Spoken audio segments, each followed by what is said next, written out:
Mungkin banyak sekali yang tidak menyadari ada banyak sekali dampak negatif yang terjadi saat ini karena hilangnya hutan di beberapa tempat di dunia.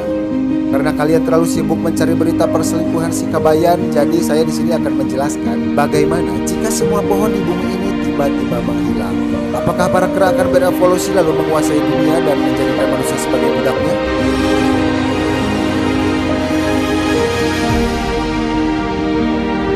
Tanpa perlu banyak spoiler di awal, langsung saja pasang handsfree, simetriskan posisi rebahan, kencangkan celana dalam Nisa Sabian. Selamat menonton dan maaf John bercanda.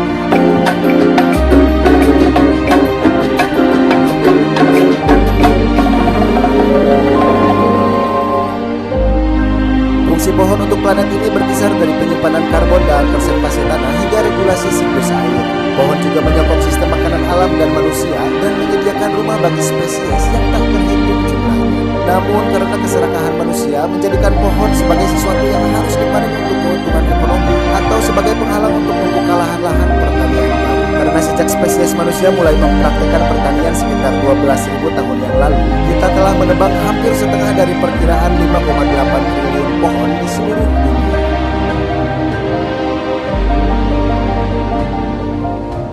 Banyak deforestasi telah terjadi dalam beberapa tahun terakhir. Sejak awal era industri, hutan terus menurun sebesar 32%. Terutama di daerah tropis, 3 triliun pohon yang tersisa di dunia berkurang dengan cepat, dengan sekitar 15 miliar ditebang setiap tahunnya. Penebangan dan pembakaran hutan juga meningkat terutama di Indonesia dan Madagaskar.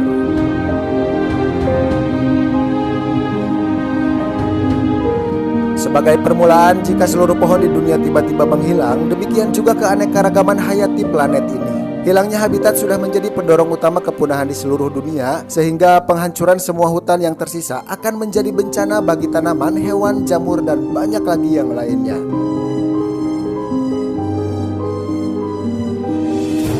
Gelombang kepunahan akan meningkat secara drastis, membuat satwa liar yang bergantung pada pohon akan berkurang juga.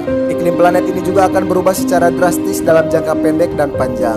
Pohon memediasi siklus air dengan bertindak sebagai pompa biologis. Mereka menyedot air dari tanah dan menyimpannya ke atmosfer dengan mengubahnya dari cairan menjadi uap. Dengan melakukan ini, hutan berkontribusi pada pembentukan awan dan curah hujan. Pohon juga mencegah banjir dengan menjebak air ketimbang membiarkannya mengalir ke danau dan sungai, dan menjadi pelindung bagi komunitas di pesisir dari gelombang pantai.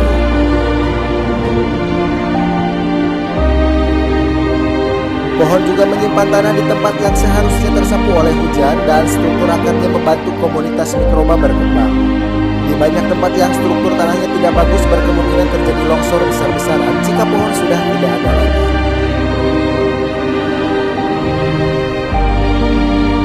Tanpa pohon, daerah yang sebelumnya berhutan akan menjadi lebih kering dan rentan terhadap kekeringan ekstrim.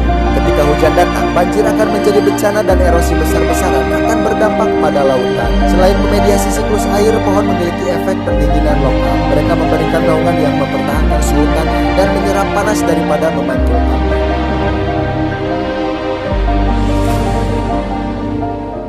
Dalam proses evapotranspirasi, mereka juga menyalurkan energi dari radiasi matahari dengan mengubah air yang cair menjadi uap. Dengan hilangnya semua layanan pendingin itu, sebagian besar tempat di mana pohon-pohon sebelumnya berdiri akan segera menjadi lebih hangat.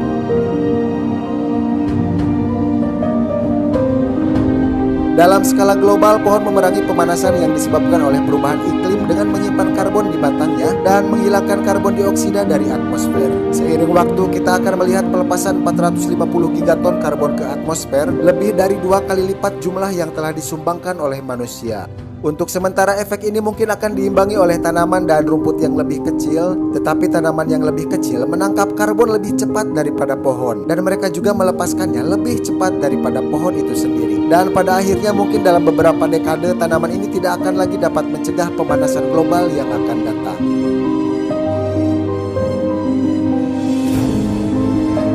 Ketika dekomposisi perlahan meledakkan bom karbon yang berdetak ini, bumi akan berubah menjadi planet yang jauh lebih hangat daripada sebelumnya. Sejumlah besar karbon juga akan mengalir ke lautan, menyebabkan pengasapan ekstrim dan membunuh segala sesuatu yang ada di lautan, kecuali ubur-ubur.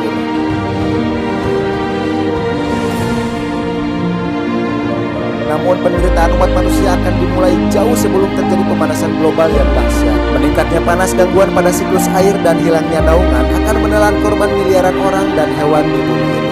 Kemiskinan dan kematian juga akan menimpa banyak orang yang saat ini bergantung langsung pada hutan untuk mata pencaharian mereka, termasuk untuk memanen makanan dan obat-obatan.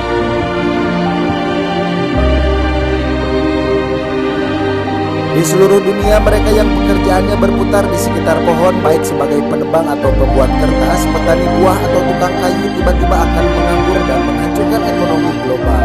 Satu-satunya pengangguran yang mungkin akan bertahan hanyalah John, karena dia sudah mendapat sertifikat pengangguran terbaik dari PBB, dan itu akan membuatnya bertahan dari kekacauan ekonomi global sekalipun.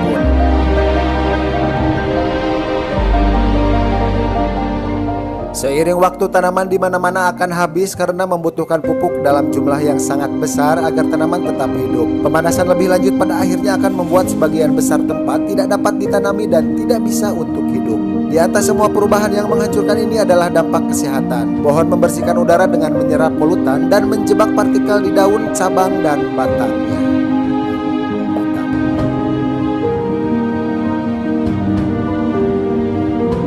Kita mungkin juga melihat wabah penyakit langka atau baru yang ditransfer dari spesies yang biasanya tidak bersentuhan dengan kita. Contohnya seperti penularan Ebola ke manusia yang terjadi di hotspot fragmentasi hutan. Hilangnya hutan secara tiba-tiba di mana-mana dapat memicu lonjakan sementara dalam paparan infeksi zoonosis seperti Ebola, virus Nipah, dan virus West Nile, serta penyakit yang ditularkan oleh nyamuk seperti malaria dan demam berdarah.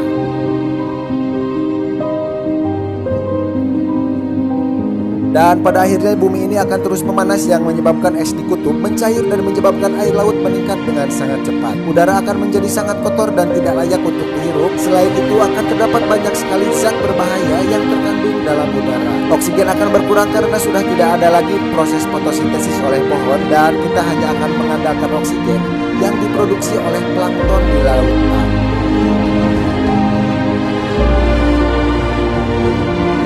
Terakhir, apabila seluruh pohon di bumi ini menghilang, maka akan menurunnya curah hujan. Imbasnya, tanah akan cepat mengering karena lebih sedikit uap air yang dikembalikan ke atmosfer. Tanpa pohon, kita akan mengalami kekeringan parah dan jarang sekali terjadi hujan. Sekalinya hujan turun, tanah akan kesulitan menampung air karena tidak ada pohon untuk menyerap air tersebut ke dalam tanah. Akibatnya akan terjadi banjir dan tanah longsor di mana-mana.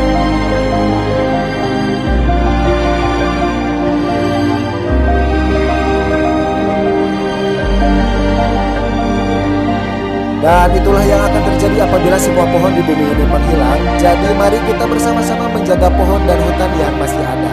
Ya, jangan jauh-jauh lah, mulai dengan yang ada di sekitar kita dulu aja. Karena memulai itu harus dengan langkah kecil terlebih dahulu. Sayangi diri sebelum menyayangi orang lain, sayangi pacar orang lain sebelum punya pacar sendiri. Saya Don beserta jajaran yang bertugas pamit undur diri. Terima kasih.